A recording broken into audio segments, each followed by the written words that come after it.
Medina Sharma পেজে like comment नबी सारी दुनिया का है वो दुलारा নিজের পরিচয় দিতে যে মহান আল্লাহ জানিয়েছেন, আল্লাহ পাক রব্বুল আলামিন ঘোষণা দিয়েছেন লা তাখুযুহু সিনাতু ওয়ালা নাউম। মহান আল্লাহ জানিয়েছেন ঘুম নিদ্রা তন্দ্রা কোনো কিছুই তাকে বেষ্টন করে না। সুবহানাল্লাহ। আরেকটু মন খুলে বলবেন তো? আচ্ছা, তাহলে যে যার ঘুম আছে আর যার ঘুম নেই, দুজনার জ্ঞান একরকম হতে পারে?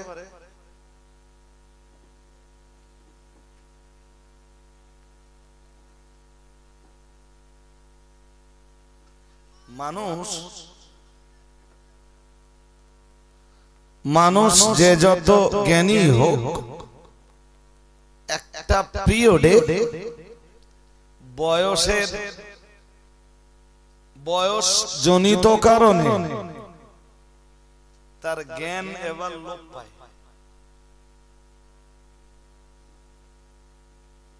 হ্যাঁ কিনা বলবেন তো? কিছু বলেন না। কিছু অতি বয়স্ক লোক কখনো দেখেন না যে আপনি গেছেন এক সময় আপনাকে খুব ভালো চিনতো, আপনি যে বললেন দাদা ভালো আছো কিংবা দাদা ভালো আছেন, দাদা বললো কেডা, মানে আপনাকে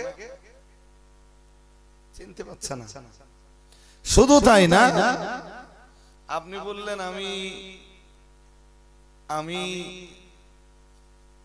অমুক, আব্দুল খালেক কি আব্দুল কাদের কি মুঈনুদ্দিন কি রুহুল আমিন কি আমি ইয়াসিন সর্দার, যেই হোক আপনি নাম বললেন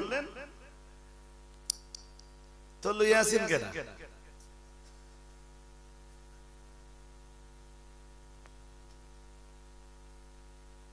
মাথা? আরে ভাই, আমার খুব পরিচিত একটা লোক, গত বছর রমজানে কোন এক কাজে তাদের বাড়িতে গেছি, লোকটা খুব চিনতো, লোকটা মাস্টার। তো এখন বয়স কত? ওই হয়তো 72-73 হবে। আমারে বলো হাড়ে হাড়ে চিনতো। তা আমি গেছি, সালাম দিয়েছি। আগে আমার দেখলে সালাম দিত, আমি যে সালাম দিলাম তো কোনো ফিডব্যাক নেই, কোনো রেসপন্স নেই।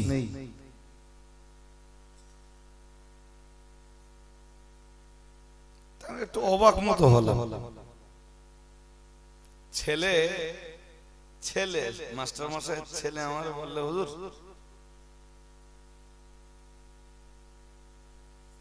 তার মানে ছেলেরে জিজ্ঞেস করতেছে কে কে,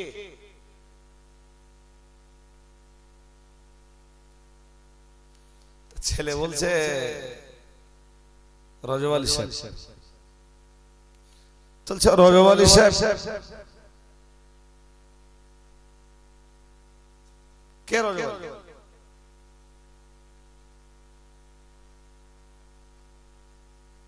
আচ্ছা, কন্ডিশনটা কি বলুন দিন?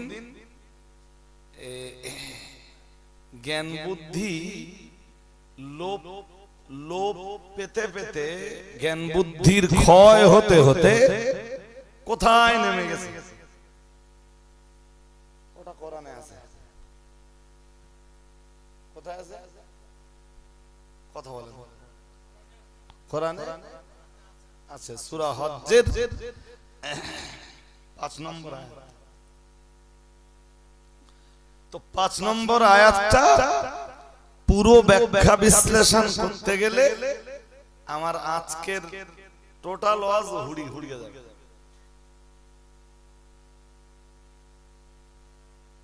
আমি তা না করে শুধু আপনাদের জন্য যে অংশটা দরকার ওই অংশটা বলছি।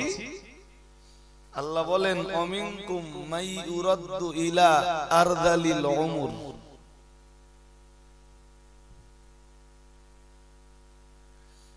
তার মানে আবার এই কন্ডিশনটা এমন না যে আয়াতের প্রথম থেকে ধরে না এলে আয়াতটা বোঝানো বেশ কঠিন, বেশ কঠিন। তারপরেও আমি আপনাকে শুধু ধারণাটা দিচ্ছি ভাই। আয়াতের শুরুতে আল্লাহ মানুষ কিভাবে সৃষ্টি করেছেন, এই মানব সৃষ্টি তত্ত্বটা আল্লাহ তুলে ধরেছেন।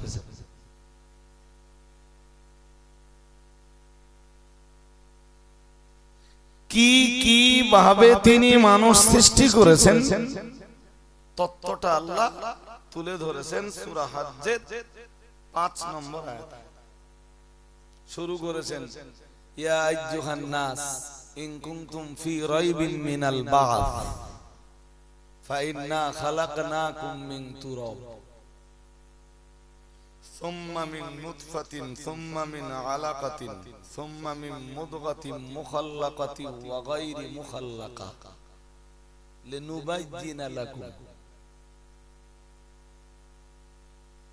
সুম্মা নুকিররু ফিল আরহামি মা নাশাউ ইলা আজালিন মুসাম্মা।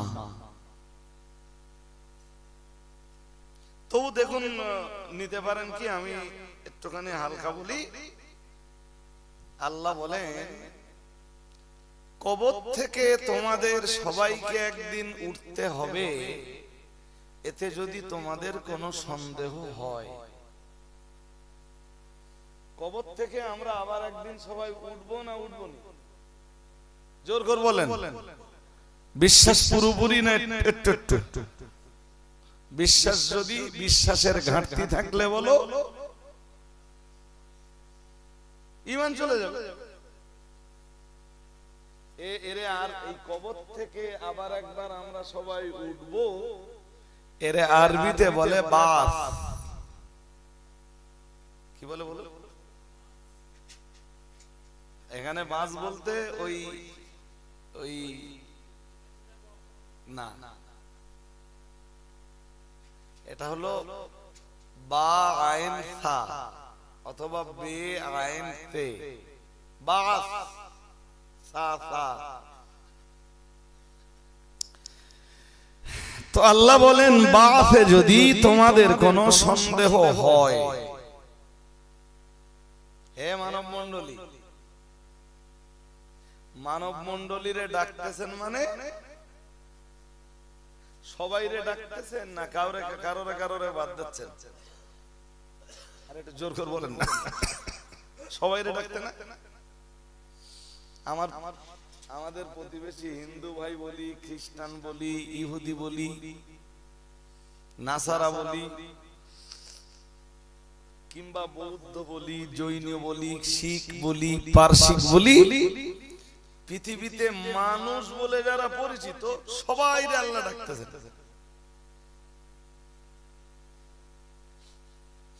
সবাই ডেকে আল্লাহ বলছেন শোনো,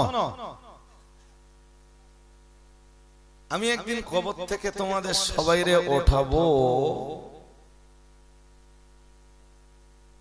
এটা তোমাদের বিশ্বাস?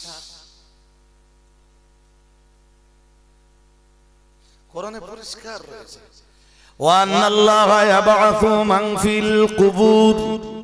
মহান আল্লাহ জানিয়েছেন আল্লাহ পাক রব্বুল আলামিন প্রত্যেকের কবর থেকেই তিনি সেদিন সবাইকে উত্থিত করবেন, হাসরের ময়দানে ওঠাবেন। নিশ্চয়ই আল্লাহ কবর থেকে সবাইকে ওঠাবেন।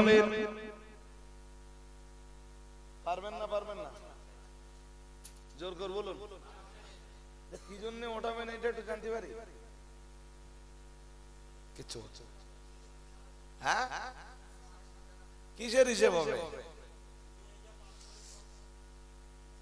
তা নামাজ পড়োস কিনা এটা জিজ্ঞেস করবেন? হ্যাঁ না বলেন বলেন বলেন। যখন বিশ্বাসী আপনি করে ফেললেন যে সবাইকে আল্লাহ ওঠাতে পারবেন? আমি বলো গরম মাথায় কথা বলছি, খুব ঠান্ডা মাথায় দেবকের মানুষ আপনাদের ভালো বলা বা খারাপ বলায় আমার কিছু এসে যায়। কেউ বলতে পারে রবিউল সাহেব এবারে এসে আজ ভালো করে বলতে পারে, কেউ বলতে পারেন যে রবিউল সাহেব সুর কম দিলেও কথাগুলো যা বলেছেন তার ভিতর থেকে কিছু কথা অন্তত নেওয়ার মতো তো আছে।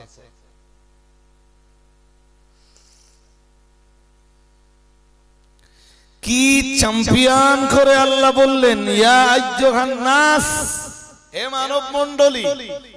এই কারণে আমি বলছিলাম যে এই আয়াতে একবার ঢুকলে ওই আয়াত এক্সপ্লানেশন করতে আমার অনেক সময় যাবে। তবে আপনারা বুঝবেন, কোরআন যে আপনারা বুঝবেন না তা না, আপনারাও বুঝবেন, কিন্তু আমাদের কি করতে হবে? আপনাদের জন্য বুঝবার মতো উপযোগী করে তুলতে হবে।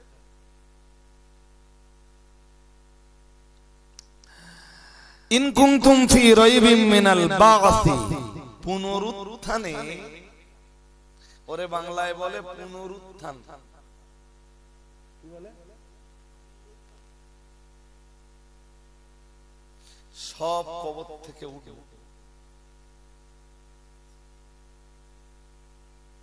কোরআনের সূরা ইয়াসিন আছে, শুনেছেন? নাম শুনেছেন? শুনেননি? তো এসব কথা ধৈর্য ধরে বলবার জন্য সময় চাই। ইসরাফিলের ফুৎকার হয়ে যাবে। হ্যাঁ, আল্লাহ বলেন ফাইদাহুম মিনাল আজদাতি ইলা রাব্বিহিম ইয়ানসিলুন। সূরা ইয়াসিনে আল্লাহ বলতেন অনুফিকা ফিস সূর, সিংহায় ফুৎকার দেবে কে? বাঁশি বাজাবে কে? জি। আর তখন কি ঘটবে? আল্লাহ বলেন ফাইদাহুম মিনাল আজদাস। আজদাস মানে বোঝেন? কবর। কবরের আরেক আরবি হলো আজদাস। সবাই কবর থেকে তাদের রবের দিকে চলতে শুরু করবে। কবর থেকে উঠে রবের দিকে চলতে শুরু করবে। রবের দিকে চলতে শুরু করবে, এ কথার মর্ম রব যে ময়দানে সমাবেত হওয়ার ওয়াদা করেছেন সেই ময়দানের দিকে সবাই দৌড়াবে। পৃথিবীর কিছু মানুষ জ্ঞান পাবে, জানে নামাজ না পড়লি হাসরের মাঠে বিচারে পাওনা জাহান্নাম। আছে না নেই? আরে লোকের মেরে কেটে খায়, কিন্তু এটাও বলো জানে যে এ আল্লাহ সহ্য করবে না, আর হাসরের মাঠে আমার বিচার হবে। এই কারণেই তো এই জাতীয় মানুষ যারা জনগণের মাল আত্মসাৎ করে, মেরে কেটে খায়, নির্বিচারে মানুষের রক্ত, মানুষের জীবন নিয়ে খেলা করে, অকারণে মানুষকে কারাগারে বন্দী করে, এদের না আছে ইহকালের শান্তি, আর না আছে ওই যে অপরাধ বোধটা একটু হলেও তো আছে, ওইটা ওর ভিতরে দুনিয়ায় কুড়ে কুড়ে খায়। ওরে কুড়ে কুড়ে ও মার্ডার করতেছ তো কি আছে, ও এটা বোঝে বলো, কম বুঝুক বেশি বুঝুক, হালকা বুঝুক গাঢ় বুঝুক, এটা বলো বোঝে যে আমি এই যা করছি এটা অন্যায়। লোকজন ধরেলে টাকা পয়সা দে, বাহুবল অর্থবল সব ব্যবহার করে পরের জমি একটা দখল করেছে, কিন্তু ও সারা জীবন সুখে থাকবে না। এই কারণে ওর ভিতরটা কুড়ে কুড়ে, কারণ ওর একটুখানি হলেও বিশ্বাস আছে যে পরকাল বলে একটা কিছু, যেটা বেধর্মীদের, তারা মনে করে এই দুনিয়াটাই জান্নাত। ঘুম পাচ্ছে নাকি? আমি এত গল্প শোনাচ্ছি কেন জানেন? সূরা ইয়াসিন ওই অংশটার পরে আল্লাহ বলেন এই অপরাধ করা লোকগুলো যখন ইসরাফিলের বাঁশি পড়ে যাবে, সিংহায় ফুৎকার পড়ে যাবে, তখন এই অপরাধী লোকগুলো বলবে ক্বালু ইয়া ওয়াইলানা, তারা বলবে আফসোস আমাদের জন্য, মান বাআসানা মিন মারকাদিনা, কে আমাদেরকে আমাদের কবর থেকে তুললো,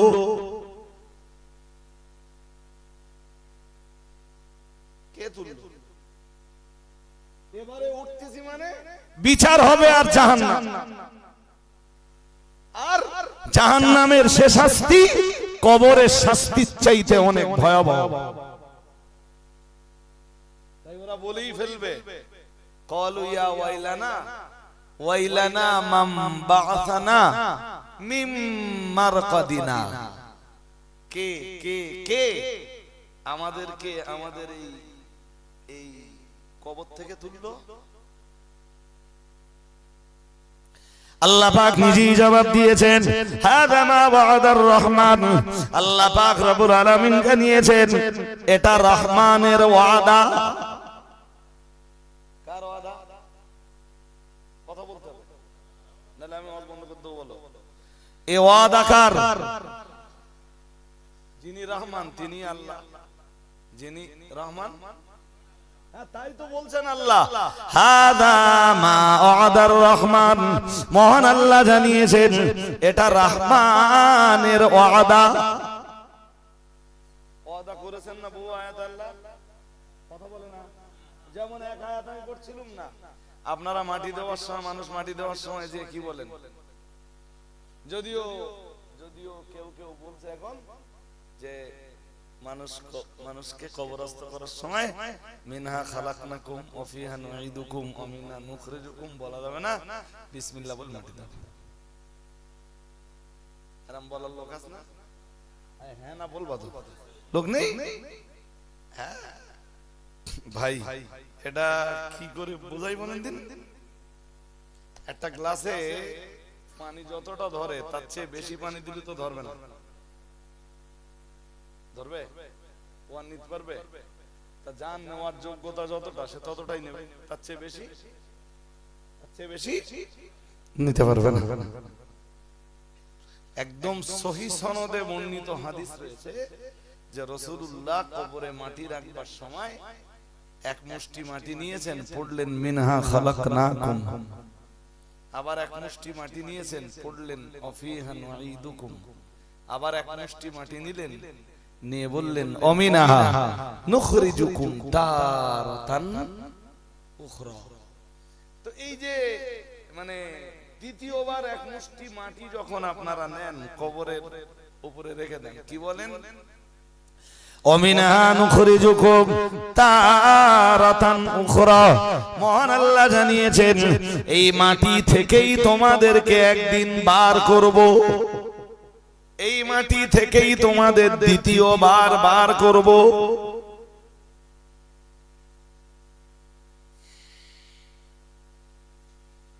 ওয়াদাটা কার? ঘুম পাচ্ছে আপনাদের নাকি? ঘুম পায় না তো? তাহলে একটু ধৈর্য ধরুন।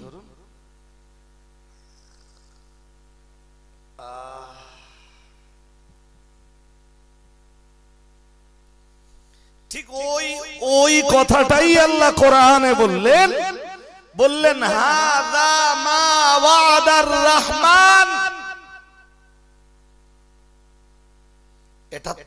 এটা রহমানের ওয়াদা। কার ওয়াদা?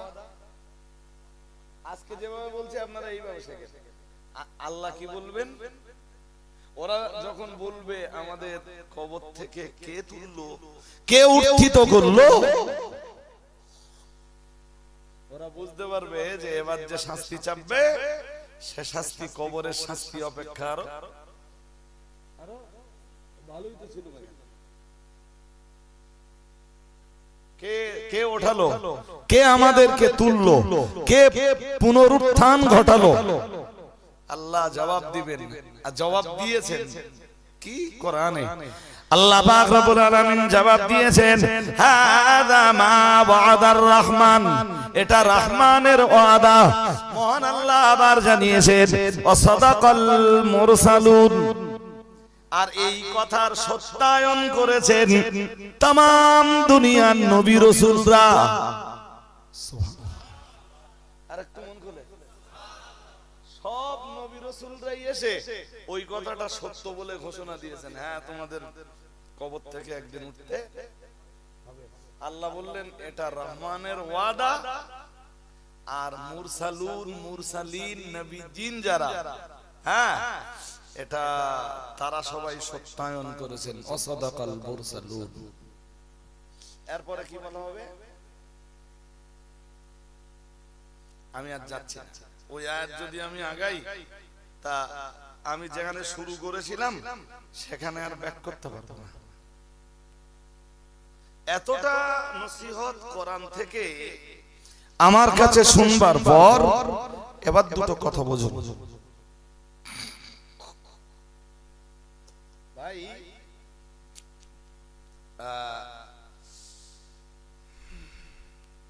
সূরা হজ্জের 5 নম্বর আয়াত পড়ে শোনাচ্ছিলাম, মনে আছে? অন্য মনস্ক হন না, অন্য মনস্ক হলে আমি আমার বক্তব্যের এই যে ধারাবাহিকতা, এই ধারাবাহিকতা ছিন্ন হলে আমি আর কথা গুছিয়ে বলতে পারবো না।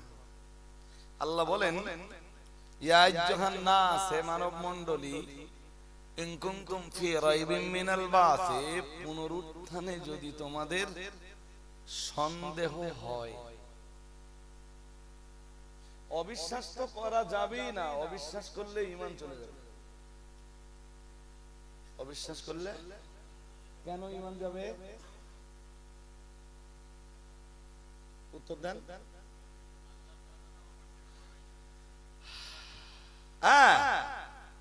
কারণ যে 6 জিনিস বিশ্বাস করলে একজন মানুষ মুমিন হয়, একজন মানুষ ঈমানদার হয়, ওই 6 জিনিসের ভিতরে একটা জিনিস হলো আনতুমিনা বিল্লাহি ওয়া মালাইকাতিহি ওয়া কুতুবিহি, কিতাব বিশ্বাস করা।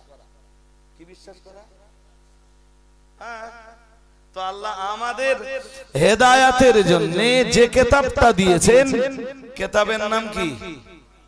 কুরআন। কুরআনুল কারীম, কুরআনুল হাকীম, কুরআনুল মাজিদ।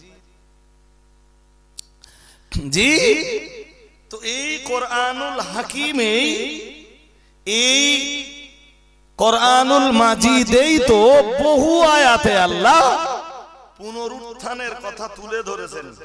সুতরাং যে পুনরুত্থানকে অবিশ্বাস করলো সে কোরআনকেই, জোরে বলুন,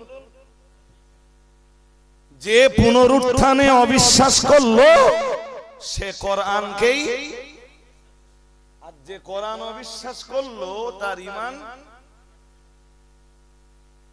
বুঝতে অসুবিধা হচ্ছে নাকি? হ্যাঁ হাজিরিনে মজলিস, আমি যে কারণেই আপনাকে বলছি, আল্লাহ বললেন যদি পুনরুত্থানে তোমাদের অবিশ্বাস না, সন্দেহ। সন্দেহ আর অবিশ্বাস দুটো এক জিনিস। কখনো কখনো দেখবেন আপনার উজুতেও সন্দেহ হচ্ছে। আরে হ্যাঁ কিনা বলেন, শীতকালে তো ও ভাবতেছে এশার মাগরিবের উজুতে ফজর পড়বে, এই মাগরিবের উজুতে এশা পড়বে।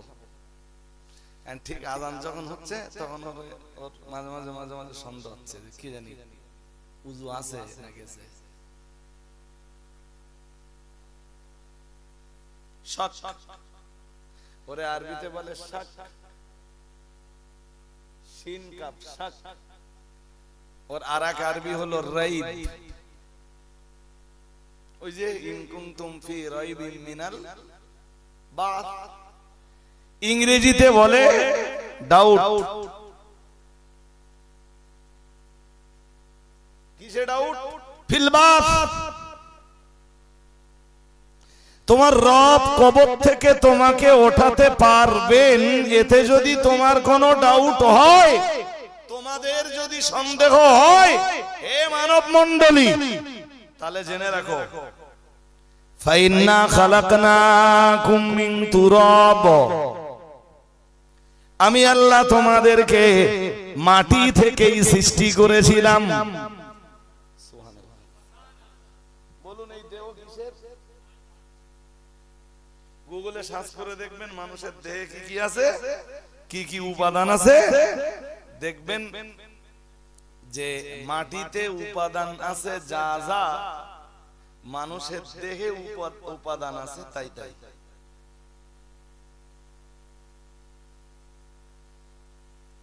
এরপরও অবিশ্বাস হয়? সবাই জোর করে বলুন। সন্দেহ হয়? হ্যাঁ, তাহলে আমার এই দেহ কোথায় ছিল? আরে তার মানে দেহ ছিল কোথায়? মাটিতে। মাটি থেকে বার করেছেন কে? জোর করে বলুন। এরপরে এই দেহ যাবে কোন জায়গায়? আবার মাটিতে। তো সেকেন্ড টাইম যিনি প্রথমবার কবর থেকে বার করতে পারেন, দ্বিতীয়বার তিনি কবর থেকে বার, এই যিনি প্রথমবার মাটি থেকে বার করতে পারেন, দ্বিতীয়বার তিনি আর পারবেন না।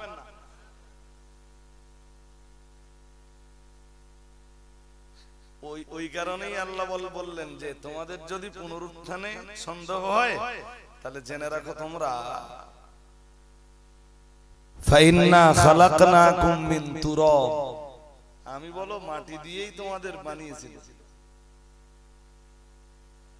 মাটির ভিতর থেকেই তো দেহটা যদি প্রথমবার আমি বার করতে পারি, তা তুই মরে কবরে যাবি, দ্বিতীয়বার মানে তোর কবরের ভিতর থেকে তথা মাটির ভিতর থেকে দ্বিতীয়বার আমি বার করব, ওইটাই আমার জন্য কষ্টের,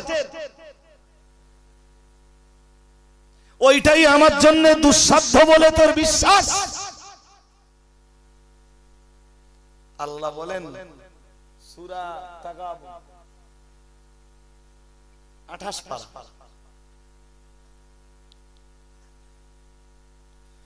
ভাই কোরআনের নসিহতে গভীর হিকমত লুকিয়ে আছে। আমি বলি দেই আপনাদের, 28 পারা সূরাতুত তাগাবুন। আল্লাহ পাকের কোরআন জানিয়েছে, জামাল্লাযীনা কাফারু আল্লাই ইউবাসু, জামাল্লাযীনা কাফারু আল্লাই ইউবাসু। মহান আল্লাহ জানিয়েছেন, কাফেররা ধারণা করে কখনোই আল্লাহ তাদেরকে কবর থেকে ওঠাতে পারবেন না। কারা ধারণা করে? কি ধারণা করে? কখনোই আল্লাহ তাদেরকে কবর থেকে ওঠাতে পারবেন? বলুন। এখন ঈমানদারের ধারণাও যদি ওই রকম হয়, তাহলে ঈমানদার আর কাফেরের তফাৎ কোথায় থাকলো?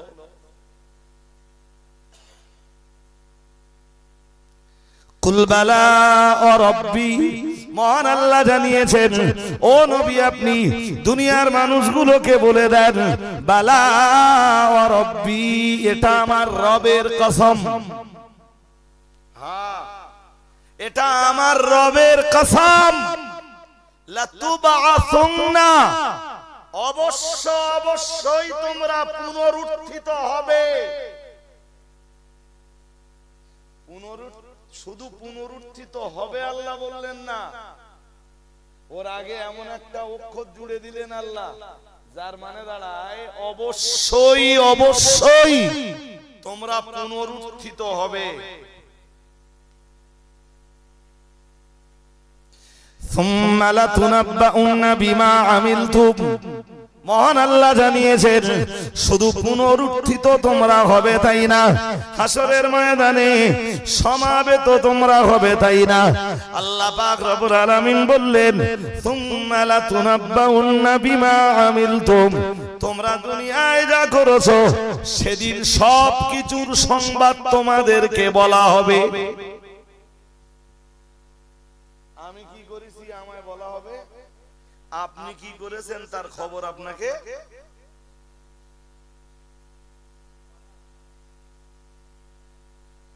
এসব বিশ্বাস হয় তো নাকি যে আল্লাহ এই সব রেকর্ড করে রাখতেছে, যা যা করছি আমরা দুনিয়ায় সেটা ভালো হতে পারে, খারাপও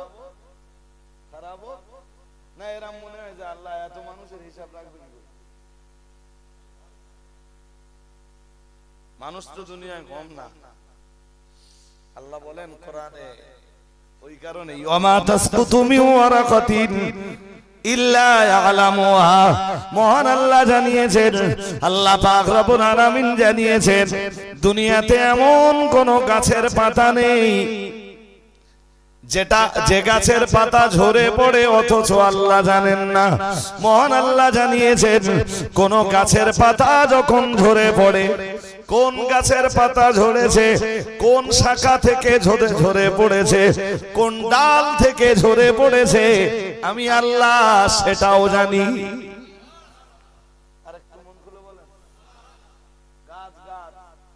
বাগানে গিয়ে দেখেছেন যে মানুষের সংখ্যা বেশি না পাতার সংখ্যা বেশি?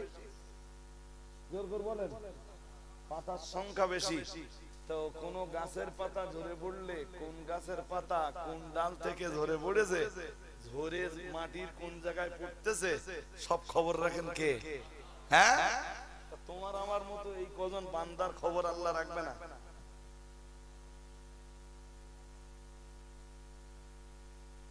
আয়াতুল কুরসি পড়েছেন? পড়তে পারেন? দুই একজন পড়তে পারেন? পারবেন, অনেকেই পারবেন। তো আয়াতুল কুরসি পড়ে দেখবেন, লাহু মা ফিস সামাওয়াতি ওয়া মা ফিল আরদি মান যাল্লাযী ইয়াশফাউ ইনদাহু ইল্লা বিইযনিহি ইয়ালামু মা বাইনা আইদিহিম ওয়া মা খালফাহুম। আছে?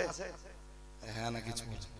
হ্যাঁ, আজকে আয়াতুল কুরসির তাফসীর করতে বসিনি, শুধু এতটুকু শোনাচ্ছি আপনাদের। আল্লাহ বলেন, ইয়ালামু মা বাইনা আইদিহিম ওয়া মা খালফাহুম।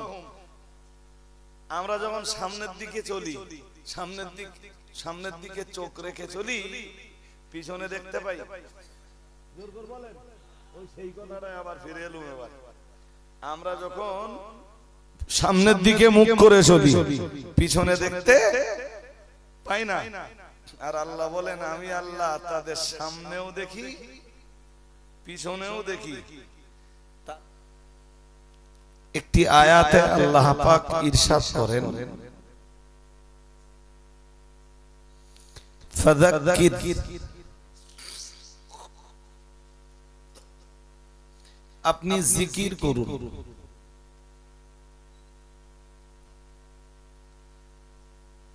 এখানে একটি কথা স্মরণীয়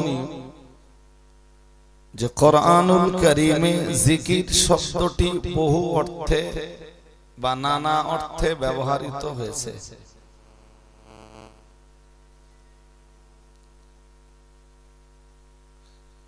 একাধিক অর্থে ব্যবহৃত হয়েছে জিকির শব্দটি। তো আমি এখন যে আয়াতটি পড়ছি, এই আয়াতটির এখানে অর্থ হলো, বা এখানে জিকিরের অর্থ হলো, আপনি উপদেশ দান করুন, আপনি জিকির করুন। এ কথার মানে হলো আপনি ওয়াজ করুন, আপনি নসিহত করুন।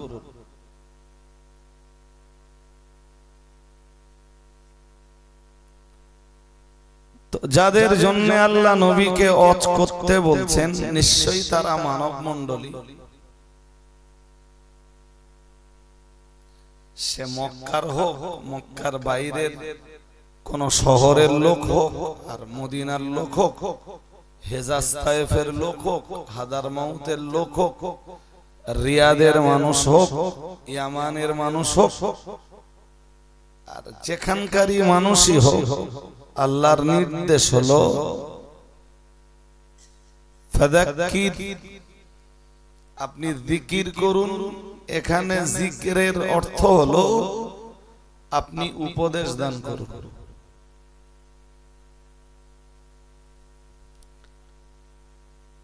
এখান থেকে বোঝা যায় যে আলেম দিগের ওয়াজ নসিহত হবে উপদেশমূলক। আলেম দিগের নসিহতের একটা পাটে থাকবে আল আমরু বিল মারুফ, আর একটা পাটে থাকবে অন্নাহিয়ু আনিল মুনকার। দুটো বাক্যই আমি আরবিতে বললাম। একটা বাক্যের অর্থ হলো সৎ কাজের আদেশ, আর একটা অংশের অর্থ হলো অসৎ কাজের নিষেধ।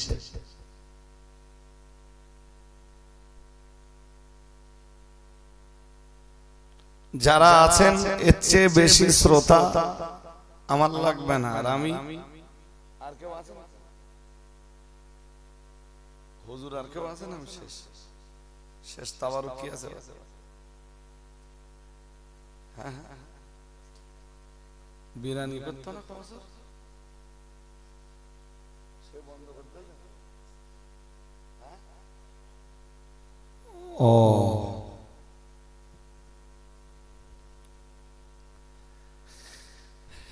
তো ওর একটা পাটে থাকবে সৎ কাজের আদেশ, আর একটা পাটে থাকবে অসৎ কাজের নিষেধ।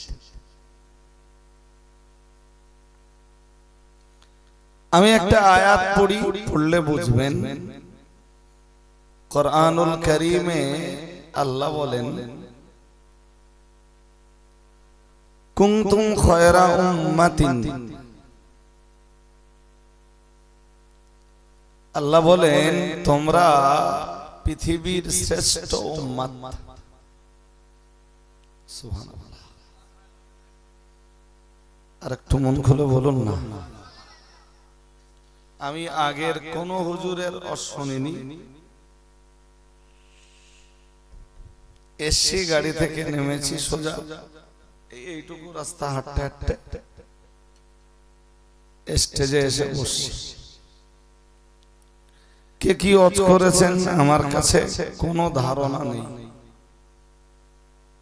আমি আমার মতো কিছু কথা শোনাচ্ছি যা আপনাদের ধর্ম জীবনের, ধর্ম পালনের উপযোগী হয়ে ওঠে। বলুন ইনশাআল্লাহ। তো আল্লাহ এই আয়াতটিতে বলেন, কুনতুম খায়রা উম্মাতিন, তোমরা পৃথিবীর শ্রেষ্ঠ উম্মত। সুবহানাল্লাহ। আর একটু আওয়াজ তুলে বলুন না। হ্যাঁ, আমি বলেছি শ্রোতা বেশি লাগবে না, আপনারা শুনলে আমার কাছে যথেষ্ট। দোকানে ভিড় থেকে কি হবে যদি মাল কেনার লোক না? দোকানে প্রচন্ড ভিড়, দোকানদারের মাল বেচা কেনা,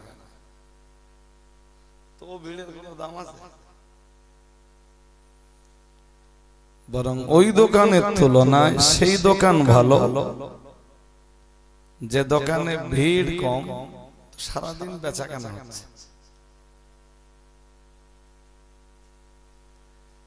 আমার দরকার কি কোরআন হাদিস বা কোরআন সুন্নাহ কিয়াস ইজমা সম্বলিত কথাগুলি রিসিভ এন্ড অ্যাকসেপ্ট করার কিছু মানুষ।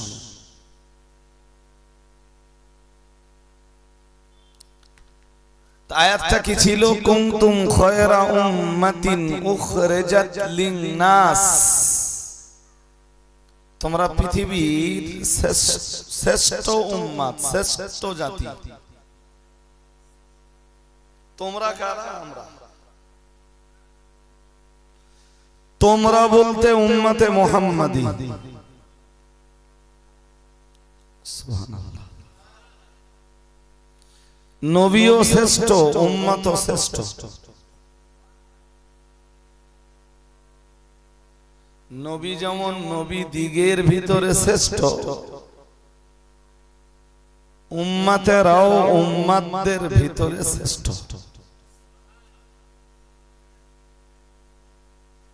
কত ভাগ্যবান আমরা,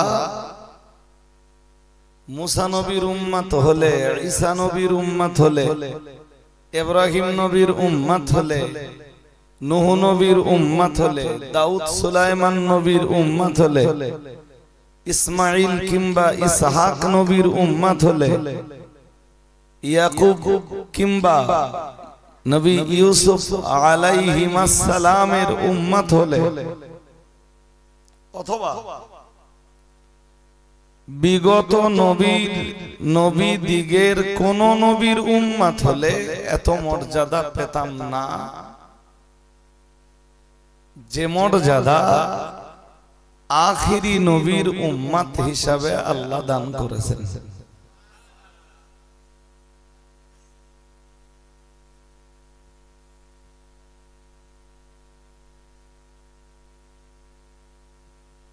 খুব মন লাগিয়ে আমার কথা শোনো। যারা আছেন অন্য মনস্কতা ছাড়ুন। আমি হয়তো হার্ডলি 1 ঘন্টা হজ করব, সালাম পড়ব, দোয়া করব, ততক্ষণে 12টা বেজে যাবে।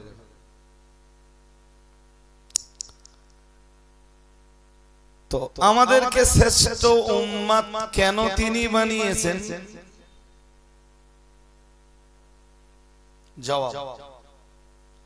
জবাবটা ওই আয়াতেই আছে। কি কারণে শ্রেষ্ঠ উম্মত বানিয়েছেন? আল্লাহ বললেন উখরিজাত লিন্নাস, তোমাদেরকে শ্রেষ্ঠ উম্মত বানানো হয়েছে মানুষের জন্য।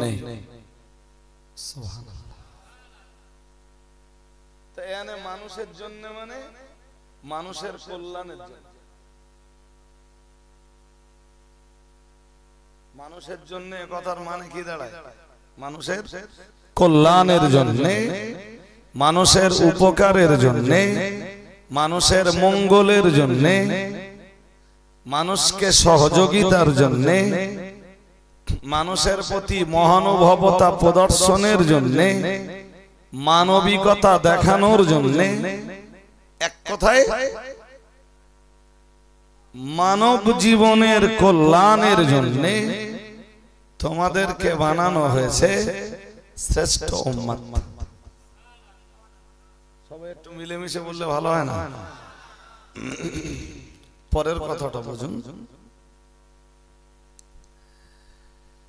এখন কিভাবে তোমরা মানুষের কল্যাণ সাধন করতে পারো? মানুষের এই কল্যাণ সাধনটা কেমনে তোমাদের পক্ষে সম্ভব? চলুন আমরা যদি জিজ্ঞাসা করি যে আল্লাহ মানুষের কল্যাণ সাধনের জন্যই আপনি আমাদেরকে শ্রেষ্ঠ উম্মত বানিয়েছেন, আমরা কোন কায়দা বা কোন নীতি, কোন পদ্ধতি অবলম্বন করলে, কোন সিস্টেমটা অবলম্বন করলে মানব জীবনের কল্যাণ সাধন করতে পারবো? আল্লাহ ওই আয়াতে জবাব দিলেন, তা'মুরুনা বিল মা'রুফি ওয়া তানহাউনা আনিল মুনকার। মহান আল্লাহ জবাব দিলেন, মানব জীবনের কল্যাণ যদি তোমাদের সাধন করতে হয়, মানব জীবনের মঙ্গল যদি তোমাকে সাধন করতে হয়, মানুষের জীবনের উপকার যদি সাধন করতে হয়, আল্লাহ পাক রব্বুল আলামিন জানিয়েছেন তাহলে তোমাদের প্রথম কাজ হলো তা'মুরুনা বিল মা'রুফি। আল্লাহ পাক রব্বুল আলামিন বললেন তোমরা মানুষকে সৎ কাজের আদেশ প্রদান করবা,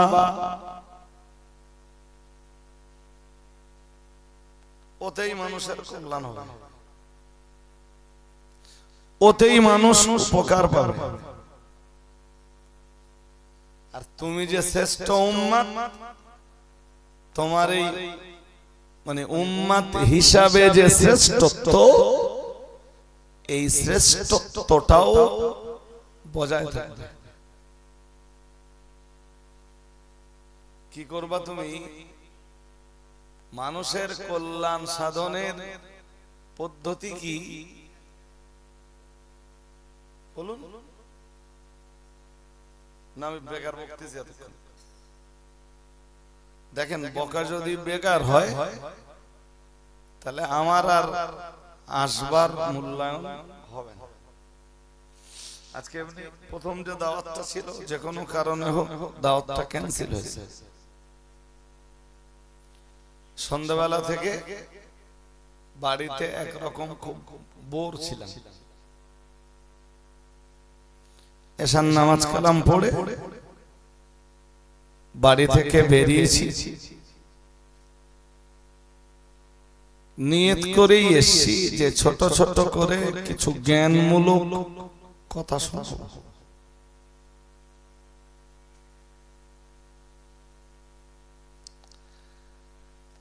তো আল্লাহ বললেন, মানুষের কল্যাণ সাধনের প্রথম রাস্তাটাই হলো, প্রথম পদ্ধতিটাই হলো,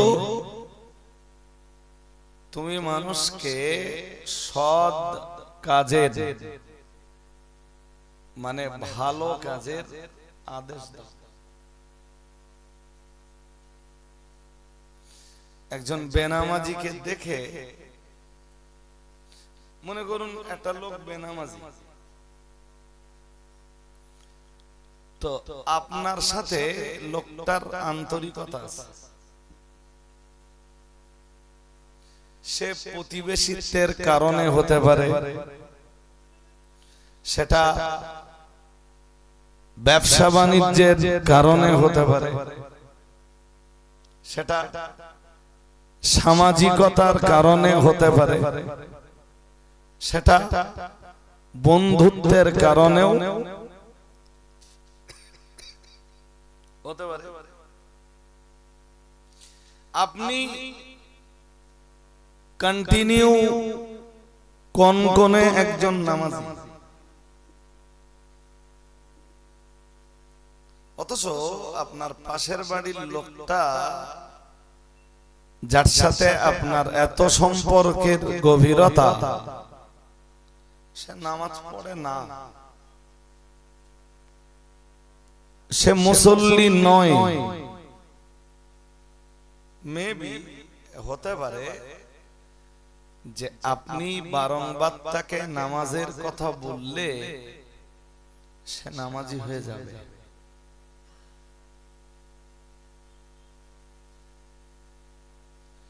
আমি এসে কি পীরজাদা আসেম বিল্লাহ সিদ্দিকী আল কুরাইশি হুজুর এসে, কি মুফতি সাহেব হুজুর এসে নামাজের ওয়াজ করবেন আর গ্রাম শুদ্ধ লোক সব নামাজি হয়ে যাবে, বিষয়টা এরকম না।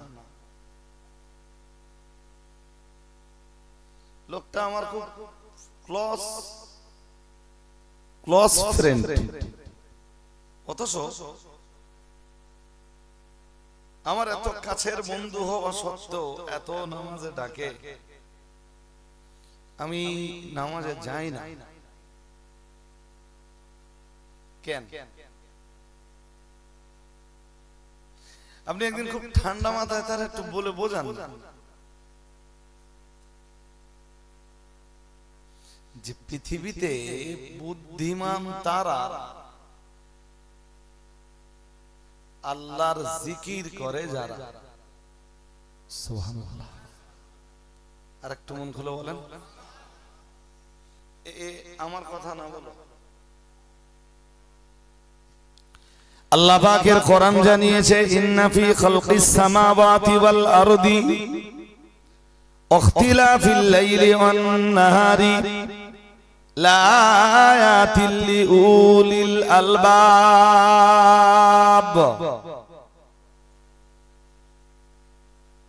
সূরা আলে ইমরান আয়াত নাম্বার 190 190 পড়ে দেখবেন, যদি বাড়ি কোরআন থাকে, যদি বাংলা তাফসীর থাকে বা কোরআনের অনুবাদ থাকে, পড়ে একটু দেখবেন কি সুন্দর করে আল্লাহ বললেন। আমার আবার এই কথাগুলো গুছিয়ে বলতে গেলে অনেকটা সময় লেগে যাবে, তবু একটুখানি ধারণা দিচ্ছি আপনাদের। হালকা হালকা থেকে মনে করুন অতি হালকা।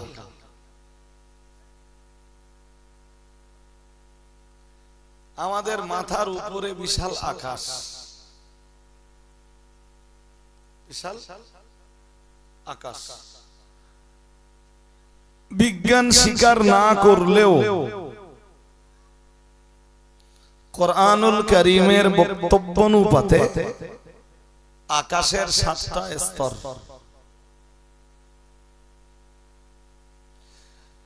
মহানবী সাল্লাল্লাহু আলাইহি ওয়াসাল্লামের মেরাজের হাদিস অনুযায়ী প্রত্যেকটি আকাশের দরজাও আছে।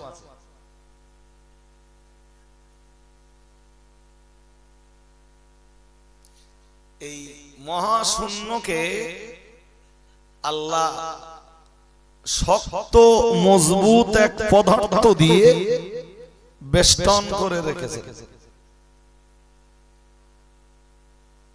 কোরআনুল কারীমের ভাষায় তার নাম আকাশ। বিজ্ঞানের ভাষায় মাথার উপরে যা কিছু দেখি সবই আকাশ।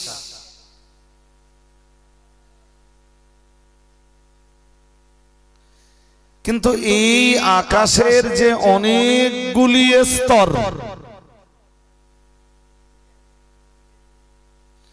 الذي خلق 7 سماوات طباقا, মহান আল্লাহ জানিয়েছেন তিনি সৃষ্টি করেছেন। الذي خلق 7 سماوات, যিনি সৃষ্টি করেছেন। خلق 7 سماوات طباقا, স্তরে স্তরে 7টা আকাশ। সুবহানাল্লাহ। আরেকটু মন খুলে বলুন। বিজ্ঞানের গবেষণা যদি সেখানে না পৌঁছায়, তাহলে আমরা কোরআনের ওই আয়াত থেকে, তখন আমরা কোরআনের ওই আয়াতের অনুসারী হব, যেখানে আল্লাহ বলেন ওমা উতিতুম মিনাল ইলমি ইল্লা কলিলা। মহান আল্লাহ জানিয়েছেন যে জ্ঞান তোমাদেরকে দেওয়া হয়েছে সে জ্ঞানের পরিমাণ খুবই অল্প, খুবই স্বল্প। খালিকের জ্ঞান আর মাখলুকের জ্ঞান, স্রষ্টার জ্ঞান আর সৃষ্টির জ্ঞান, মনিবের জ্ঞান আর গোলামের জ্ঞান, দুইটা কখনো এক রকম হতে পারে? জোরে বলুন, পারে? আমরা সামনে যখন দেখি পিছনে কি আছে বলতে পারি? হ্যাঁ না বলবেন তো? সামনে যখন দেখি পিছনে কি আছে, পিছনে কি আছে জানি না, কিন্তু আল্লাহ সব জানেন। আল্লাহ, আমরা